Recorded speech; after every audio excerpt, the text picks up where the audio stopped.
You don't want to be at? First, when you wanna change, when you want to address your mental health state, the first thing you have to do is to be able to reason with yourself. Okay.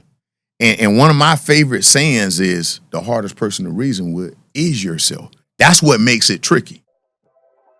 3, 2, 1, go!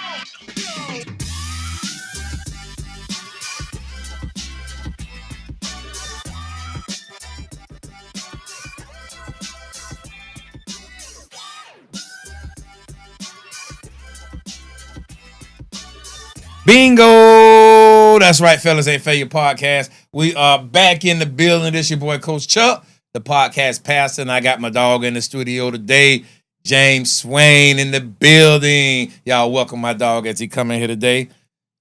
Let's take applause. So, Jay, go ahead and introduce yourself, man. Tell the people something. I'm James Swain. Happy to be here today. We have a very important message. My brother reached out to me.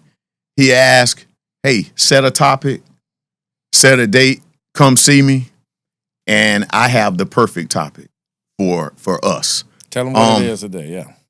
It's Black man's mental health.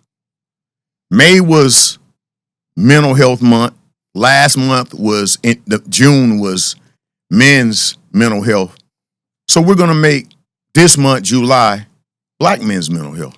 Okay. Because it's a crisis. Why is that important? Why is that important to you? Why is it big to you? Again, it's a crisis. Yes, let's start with it. Let's throw some of the numbers out there. Okay. Black men are 4 times more likely than Black women to commit suicide.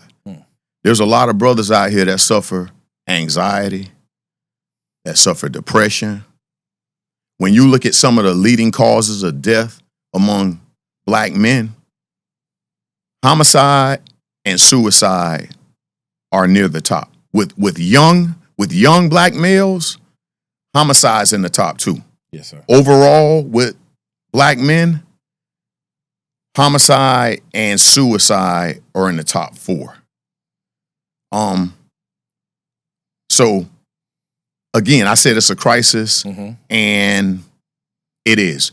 But let me start by kind of telling you my story. Let's go. That's what we okay. I grew up in a dysfunctional household. My dad, he was an alcoholic. He was verbally and physically abusive. He was always angry. And I couldn't understand it. I almost thought it was a choice. Yeah. But he was fueled by alcoholism.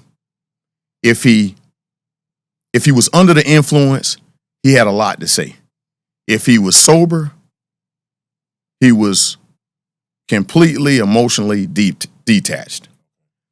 And so this is what I grew up with a lot of fear and anxiety. And, I remember him saying a lot, it's my way or the highway. I'm the captain of the ship. I'm the boss. Those types of things. And even though I didn't like it, those things kind of followed me into my adulthood. So where did it lead me? I winded up being divorced twice. Between 2013 and 2023. And along with those experiences, I experienced a lot of death. I lost both of my parents. I lost my brother. We were only a year apart.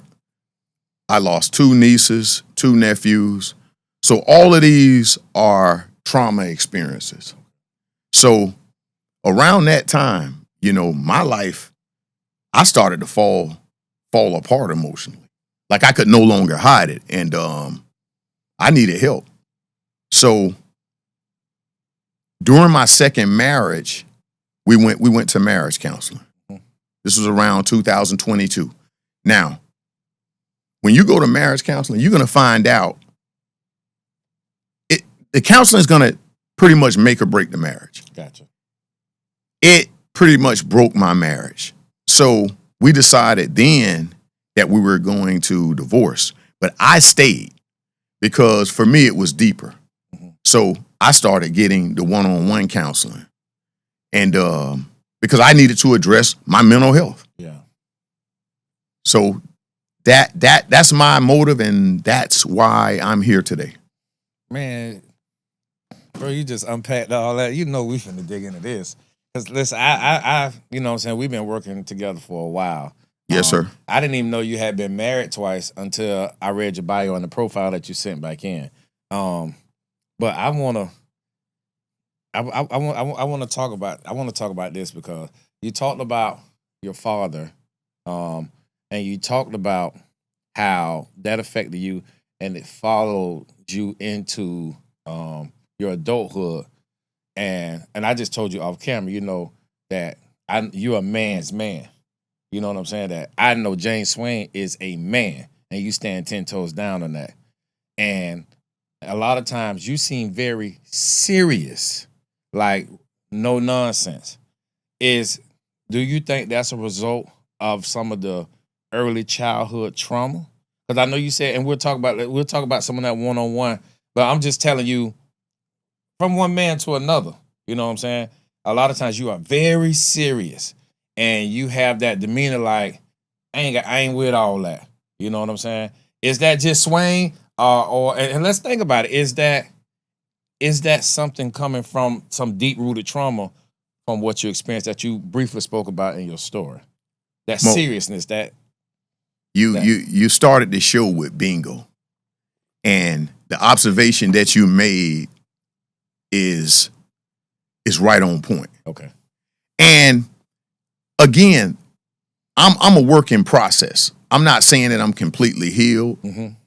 I practice, meditating, Yes, and good mental health practices. Gotcha. So,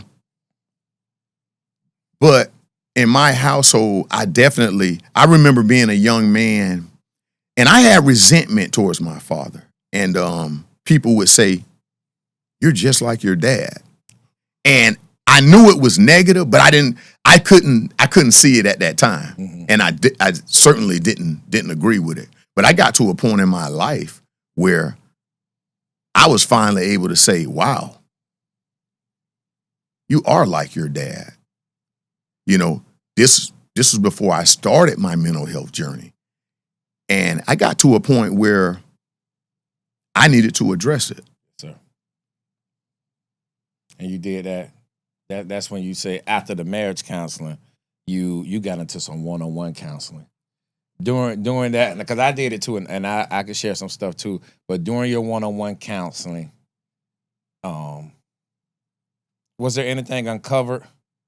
Yeah, like because I know with my therapy, I had a great therapist that was real good at asking questions that caused me to think about and confront feelings and emotions. You know what I'm saying? That I had that I kind of just suppressed. Because with my bout, I was clinically depressed. I was on medication for a little over a year. I was and functioning well on the outside, but when I got off work, I was home in my apartment in the dark. I didn't want no company. I didn't want to talk to nobody. You know what I'm saying? And I had to convince myself that, Chuck, you just an introvert. You just a loner. And I used to say stupid stuff like, I like going out to eat by myself. I like going to the movie by myself. I like spending time with myself. But that wasn't the truth.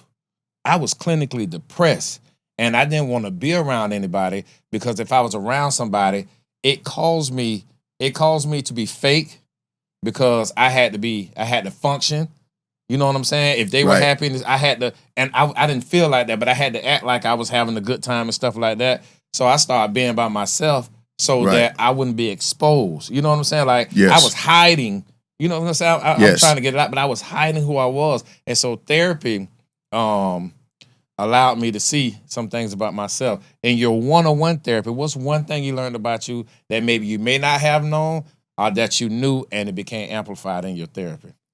God, that was a long question, but go ahead. Here's the weird thing was I kind of knew where I got my behavior from I kind of knew it, but I didn't know what to do with those feelings. Okay. It's like how do you change? Yes. Because another part of it was I was a functional alcoholic for 30 years.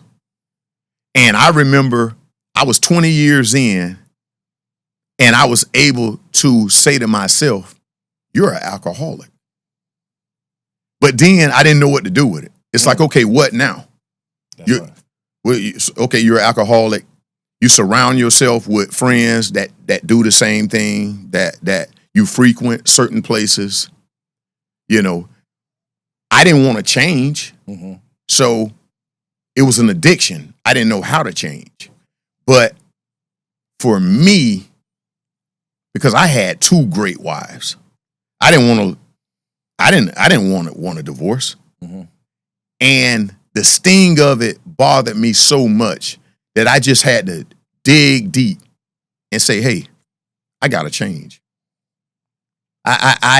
You were talking about physically hiding, just being alone in your apartment. You know, I hid behind my words. I hid behind my actions, you know, because I was going to be out among the people because it was something that I always did. But I had to put on the front. Right. Same thing, different scenario, but the same thing. Cause that's why I stayed away from people, because I was gonna have to put that front on. Right. To act like I was okay when I wasn't okay. Myself, I've been married and divorced as well. And I can truly say in my first marriage that I wasn't happy, and that became a stumbling block and caused my marriage to separate. You know what I'm saying? What about your first marriage? Have you ever looked back and maybe pinpointed some things that you did in that first marriage that caused that marriage to go astray? And if you have pinpointed, have you ever worked on the dealt with them things? Or did they go into your second marriage as well? Most definitely. Again, I never thought of sex as an addiction, but for me, sex was an addiction. So I had issues with commitment. Gotcha. You know, I was going to entertain other women. Yes, sir. But even beyond that, again, in my childhood, my idea of masculinity was I learned from my dad. Mm-hmm.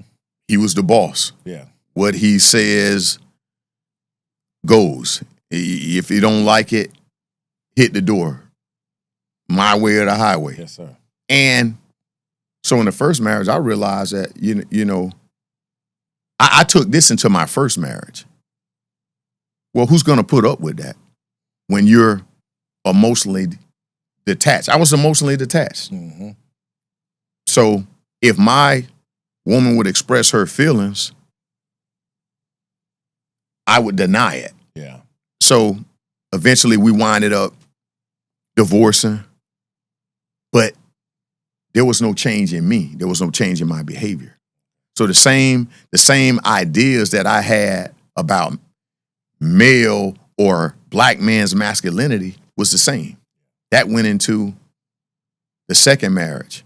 Same result, another divorce. So I could get married 10 times. If I don't change my behavior, it's gonna lead to divorce. Same result. Yes, sir. And I think that's something common with mental health, the emotional detachment. And a lot of my relationships, and a lot of us, we have those same issues with multiple women and stuff like that. And we talked about this on the show, and I never thought about it until my brother said it. But I know you can attest to this. Remember we were young, and our dads and uncles and older cousins used to ask us, boy, how many girlfriends you got? Most definitely. And it was almost a shame if you be like, I only got one. So from an early age, a seed was planted that a man has multiple girlfriends. Because you know what I'm saying? And that stuff was planted us when we was young. And I never thought about that. The Carlos talked about it. You know what I'm saying? And that's so true. That seed was planted way back then. So that's something that a lot of us deal with, not because we just sex addict people, but that seed was planted a long time ago. Right. You know what I'm saying? And so that emotional detachment, like I was saying, because I've been in relationships, and one consistent complaint in my relationships is that I'm not present. I'm emotionally detached. And if I start getting close to a woman, I will sabotage it because I'm afraid of that, the commitment thing. I'm afraid of that emotional, because I never emotionally developed growing up, because as much as I love my dad, I had a verbally abusive father. You know what I'm Yes. saying? That I'm talking about that would love me, but would verbally abuse people. You know what I'm saying? Even my cousin who stayed in light, verbally abused. And they used to like, Big Charles, don't play, he'll cuss you out and all that. But that was verbal abuse. That's right. And it did something in me emotionally.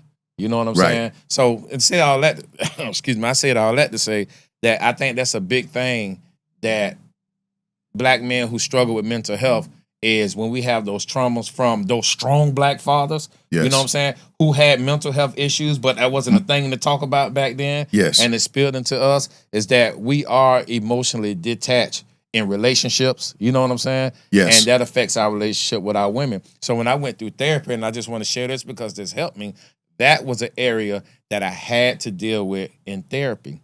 And my therapist, after we worked through a lot of conversations, and because it took a while to get me to even be honest with her about the way I felt, about the way, you know what I'm saying? Because I'm a man, like it took me a while to be honest, but she broke me down, you know what I'm saying? And I had to start doing green space. So she would have me go to trail walks and nature trail and be among nature, because that helped me to be present with where I was right then. So that kind of helped me. Like you said, I'm still a work in progress.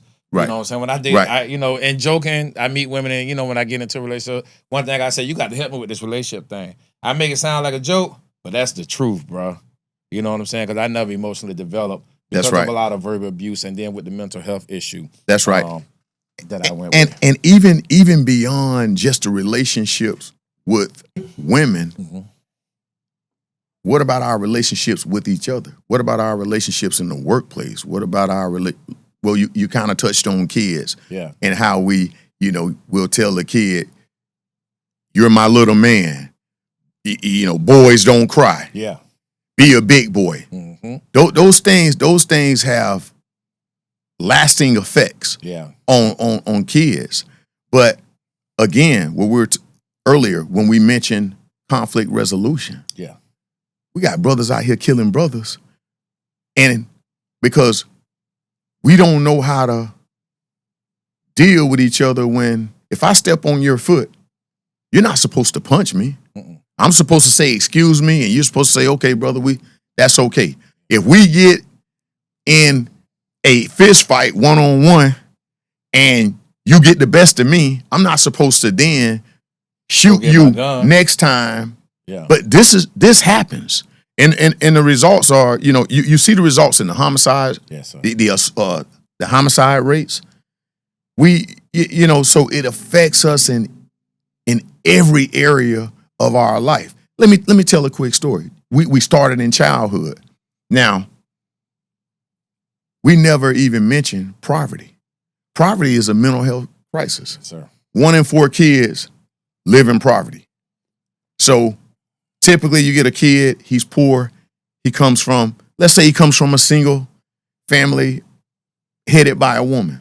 Because again, most households are headed by single women. Yeah. The father's absent. In our community, yes, sir. This kid goes to school. He's not interested in school. So he's labeled. Okay, we'll put him in remedial classes. Maybe he has a behavior issue. So, okay, that leads to a referral. The referrals lead to suspensions. Yeah. He gravitates towards other kids that he can relate to. Mm-hmm. They make poor decisions. You can see where I'm going with this. You wind up dropping out of school, but then you wind up in prison. So it speaks directly to the school to prison Yeah. pipeline. Yes, sir. So Which was designed to entrap us. it's for profit. Yeah. Prisons are for profit. And they don't want to fill the prisons up with people that look like them. So it makes sense to fill it up with people that look like Us. Yes, sir. And that's a we have a lot of conversations on that. Shout out to Big Coop, the Knowledge Kingpin. But if he was here, he'll bust that wide over right now. He would have made a whole left turn. But we would have got on that. But it's so true, dog. The debt man stacked against us from the beginning. Yes. You know what I'm saying? And just when you talked about poverty, it made me think about something. As you know, we was at a back to school event giving out free haircuts. You know what I'm saying? Awesome. There was a young man, and I was explaining this to the barbers and a young lady that was there. There was a young man who he had to be about 13, 14, not about 12 or 13. He went to high school. He rode up on his bike, and he had a hat on. I could tell he had dreads, and he was like, "Mister, can I have a haircut?" And I was like, "Yeah, the haircuts are free. Sit down and get your haircut." After this boy got his haircut, he almost left his hat. I said, "Bro, you got your hat." He took his hat and put it in his backpack. That haircut made him feel so much confident. He didn't want to put the hat on no more. Right. He wanted to show his haircut. Right. And he asked me, could he leave his bike? He left his bike there because now he wanted to be a part of what was going on. That's right. That simple haircut. But he came up ashamed. He covered his hair. And I said that because we said mental health, when kids are in poverty, when they don't have what other kids have, because I remember friends of mine pissy in school. You know Most what I'm definitely. saying? Poverty, it affects their mental health. But just something as simple as a haircut, because this is what I'm saying, how we have to draw together and we have to begin to take care of our little ones again.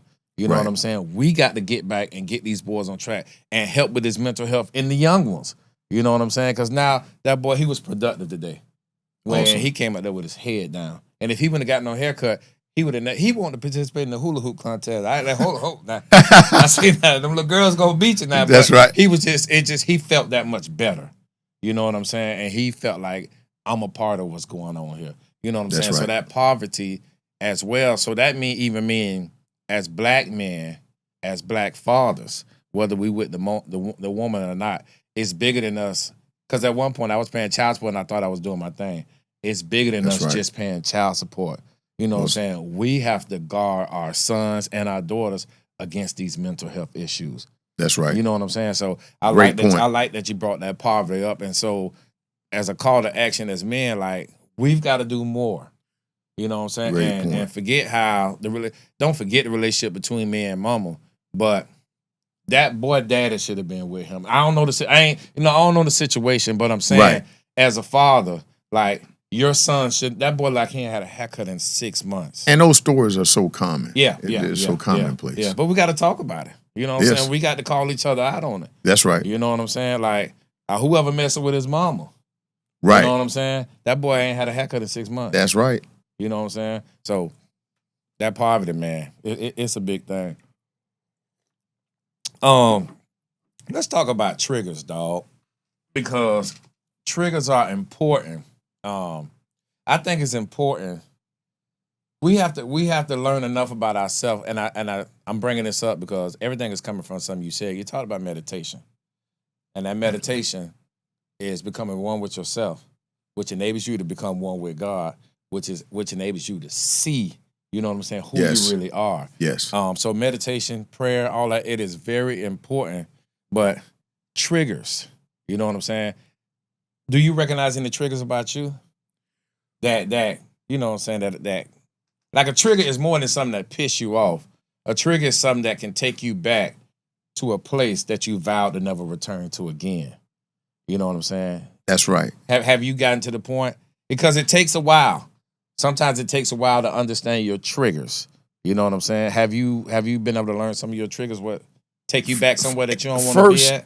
First, when you wanna change, Mhm. when you want to address your mental health state, the first thing you have to do is to be able to reason with yourself. Okay. And one of my favorite sayings is the hardest person to reason with is yourself. That's what makes it tricky.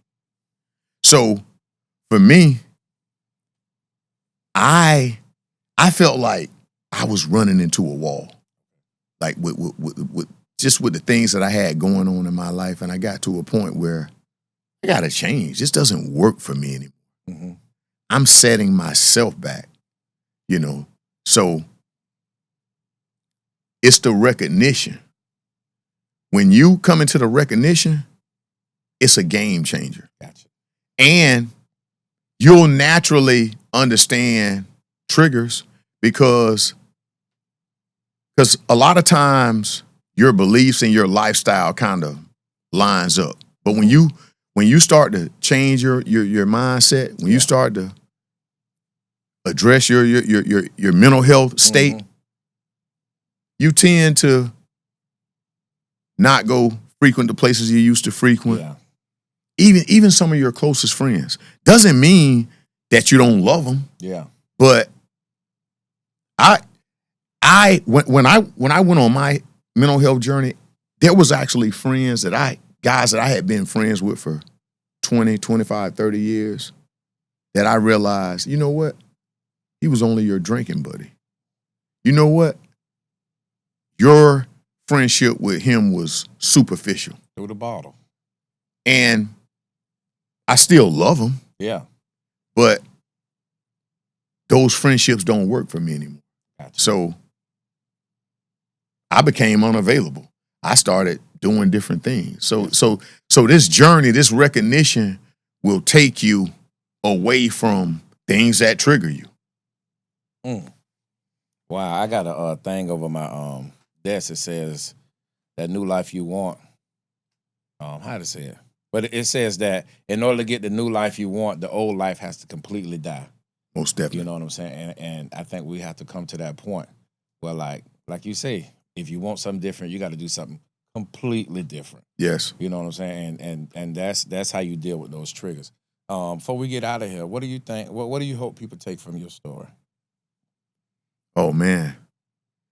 It's I said in the beginning, mental health is something serious. Because when you have difficulties in your life, failed relationships, you can't get along with family members, you don't have friends, you're angry, you have to get in touch with yourself. And you have to, again, reason with yourself and open up and find healthy practices for you. Mm-hmm. I had when I was on this journey, I was, going to my counseling, and I had a conversation with a friend, and she's like, why don't you journal? It's like, wow, I started journaling. So journaling is a very powerful thing because it can take you back to any date in your past. Yeah. It keeps you can write about what's happening now, and then you can project for your future. So I love it. And then create safe places for yourself. Okay. But it starts, everybody, ultimately, your mental health is your responsibility. Right. Nobody else's but yours. But again, Because you're the first to know. that's right. And if you don't want to go to counseling, because we haven't even talked about the taboo, the stigma attached to Black men saying, I'm hurt. I heard you say earlier, I'm hurt. Like, we weren't always ready to say that. Yeah. We were younger, trying to figure life out. We suppressed a lot of things. Yes, sir. But we start to wear down. And at some point you have to address your mental health. Sir, and I had to get to that point, dog, that you say that about me being hurt. When I got to a point that I really wanted a better life, you know what I'm saying, I had to start admitting how I really felt. Because I had, a lot of people know, I had established my relationship with God. You know what I'm saying? I even got into ministry. I was in church. I was ministering, speaking to youth and things like that. But if I had to be honest, dog, that wasn't enough. I secured that part. But the relationship with myself, that had to get fixed. And church wasn't going to fix that. You know what I'm saying? Groups wasn't going to fix that. Like you said, I had to look in the mirror. I had to confront myself. And I had to start dealing with the emotions, the things that I had suppressed. You know what I'm saying? And I had to really want to change. And it was like, they say, if you keep doing the same thing and expecting different results, that's what insanity is. That's right. If you want something different, you got to do something different. That's and right. I said, you got to start being honest about how you feel. That's if right. you are hurt, you hurt. If you scared, you scared. That's right. You know what I'm saying? anxiety. You know what I'm saying? I have high moments of anxiety. You know what I'm saying? I overthink things. You know, people are like, oh, Chuck, man, you doing a great thing, man. Da, da, da, da, da, da, da, da. But you don't know Chuck when these cameras go off. Right. You don't know how I fight, like how I still fight. Right. I can overthink something in a minute and it'll push me somewhere. That's Right. one of my triggers, overthinking. Like you said. So you got to have some safe, healthy practices. I too journal. That's and right. I always tell people, my felons, anybody, I tell them to journal and I write stuff because especially if you're the type person, like my daddy didn't express things to me emotionally. I grew up, I was like that with my kids. When I was married, my kids used to come to the house and I used to always be in the room. And my wife at that time, she said, every time the kids come up here, you just be in the room. You don't do nothing with them. But that's Yes. what my daddy did. Yes. You know what I'm saying? I Yes. played by myself. I didn't have my daddy. So Yes. as I start journaling, I was able to go back and look at ways I was feeling, and I saw growth through my journal. Right. You know what I'm saying? Because it was hard for me to talk to somebody, but I can write anything on there. Right. You know what I'm saying? And so that journaling, it's just key what you said about healthy, safe practices to help with your own mental health. Therapy doesn't work for everybody. Therapy sometimes is a process because you have to first you have to be ready to be honest. Then you have to find somebody who knows how to ask the right questions to dig up that stuff that you suppress and you didn't want to talk about. Most but definitely. Journaling, man. Most. Journaling, that's the key, man. Go ahead. It's But you taking me somewhere. I'm back to therapy now, James. It's amazing how our stories are so similar, but there's a large segment of men that are experiencing the same thing. But here's the thing. If we come together as a group, we're there. Yeah. But typically when black men come together as a group, we tell lies. Yeah. We don't deal in the truth. Yeah. Especially if we because again, our idea of masculinity is interpreted by someone else. Yeah, so it's like, oh, you're emotional? Yeah. That's weak. We take shots and sleep with women and feel better about ourselves. Most That's definitely. what we do. And it kills us. It literally leads to our death. When you live, because we didn't even talk about the chronic diseases that's attached to not being in a good place mentally. Mm-hmm. We didn't talk about, I did briefly mention, alcoholism. We just barely touched on it, but alcoholism and drug use is rampant because that's how people medicate. And that's our escape. That's our escape. Right. That's our escape. I remember plenty of time, and we all know, and they know that when we have stressful days, you know what we say? Well, I need a drink. That's an escape. Instead, if you went home and pulled out that journal and wrote about why that day was stressful, now you beginning to release yourself from it. But that drink, now we fall into that pattern. We covering it up, so we're going to get a couple shots. That's right. Now we're in the phone. That's right. Now I got to take this press shot. Right. I should have took it out on that pen and paper. Right. I could have saw it. I could have meditated. I could have prayed about it. I could have developed a healthy practice for it. But instead, I took shots, got through this phone. Now I just sexually abused somebody's daughter. Great point. I got this stress off. That's Going back right. to business. That's cycle. Right. You know what I'm saying? Great point. Man. Great. We got 2 minutes left. We're gonna get ready to chop this up. But if you had right now, what would you say to the black man who ignoring his mental health issues? He think we live in a tough world and I'm supposed to act like this. Even the black man who know he got mental health issues, but he ain't talked to nobody, ain't saw no therapy. What would you say to him? If you don't want to see anyone, because I started off seeing someone and hell, I became my own counselor. Mm-hmm. We're again, you're responsible for your mental health. You're responsible for your well-being. I mean, no one's going to love you more than you. No one's going to understand you more than you. And if you lack understanding of yourself, then you research, do the research, dig deep. Again, start doing things differently. Hard. What was that saying? Old habits die hard. Yes, sir. It took me years to change. Again, I was an alcoholic, 30 years functional. I didn't know what to do about it, so I just indulged with it for that amount of time before I finally was able to say, you know what? I don't need a drink. And if I have one, I can only have one. Yes, sir. I could cut it off. But it's critical. If you look in your life and you say, man, all I have is, I look back, all I see is chaos. Mm-hmm. And life, there's some things in life you can't control. You know, if a loved one dies, a parent or somebody, you can't control that stuff. But the things that you can control, you need to control. It's a do or die situation. That's right. It's that serious. Well, bro, we appreciate you coming on today. Definitely, we're going to do a part 2 of this. But we got some stuff. Most definitely. We want to break down some of our conversation that we had. But, man, we appreciate you coming through. Family, we appreciate y'all for tuning in. Like, share, subscribe, and get ready for part 2. This is Coach Chuck, the podcast pastor. I got my boy James Swain in the building. We love y'all. Peace. We out of here. 3, 2, 1, go!